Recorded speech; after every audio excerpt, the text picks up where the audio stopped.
Kumwona mtu ana biashara uzani kwamba ni anaamka anaenda tu, ni kitu ambacho ni kirahisi. Unaambia huko ni pagumu. Sio na sio tu ni pagumu. Kuipata furaha kwenye biashara ni process ya muda mrefu sana. Ni jambo ambalo linahitaji nguvu ya ziada. Na ndio maana kati ya watu ambao wanatajwa kuongoza kujifungia chooni ni wafanyabiashara. Wanalia. Wana mawazo mengi na muda mwingi wanatamani wapate muda wa kuwa peke yao, kupiga hesabu zao vizuri na vitu vingine. Kwa anapiga hesabu chooni? Ndio sehemu pekee yake yenye utulivu wakati mwingine. Kuna mwanasaikolojia nilimsikia akisema kwamba watu ambao wanaongoza pia kwa kuumwa bawasiri ni pamoja na watu ambao biashara zao zinawasumbua.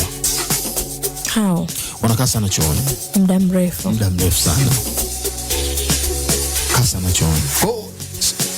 Biashara sio kwa ajili ya watu dhaifu, my friend. Yaani usidhani kwamba leo umepata kamtaji ndio unafanya biashara. Uwe na nguvu ya kupambana. Kama unaona huwezi kufanya biashara, don't waste your time.